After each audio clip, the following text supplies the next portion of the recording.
I'm George Whipple with the New York Living Society Report. Nat Sherman is New York's hometown tobacconist, founded in 1930. Still in the Sherman family and headquartered in its store on Fifth Avenue, it now purveys tobacco to 40 countries worldwide. Joel, you've got some historical documents back here that relate to the history of the company. Can you show us some of that stuff? I would love to. When we built this new store on 42nd Street and 5th, we brought along a lot of the pictures and dug out some of the old letters, starting with this one where my father is greeting the Munchkins from The Wizard of Oz at the old store at 1400 Broadway, and they're enjoying a cigar on the counter. Soon after that, one Sunday morning, I remember having to come in special to open up the store for John Huston's secretary. He sent her all the way in from London or England, where he was filming Moby Dick with Gregory Peck because he was out of his cigarettes. She flew in overnight. I opened up the store. She flew back the same day. Incredible. Is that one of your cigarettes? He's smoking one of his cigarettes right in that picture.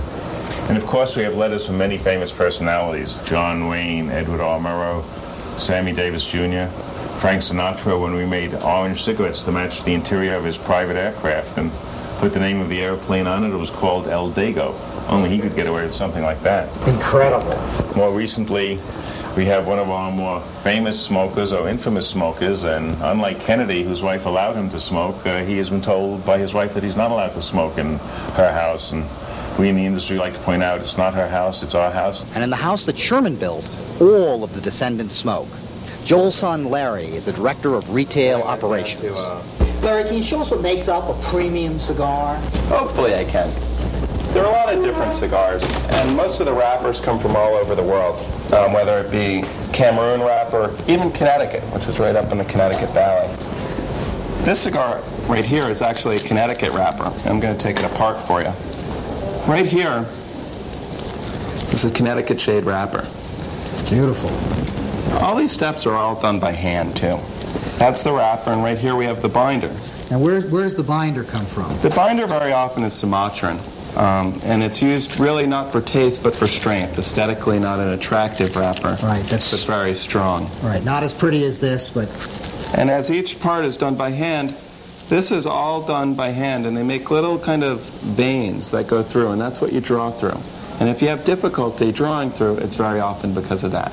And where does the tobacco come from? That's the third component of the cigar. Normally from the region where the cigar is made, in this case around the Caribbean.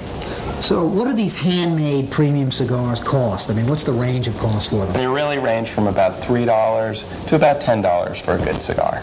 And those pricey cigars can be enjoyed right here in the store. And the smokers all have their own reasons for doing so. Because they let us.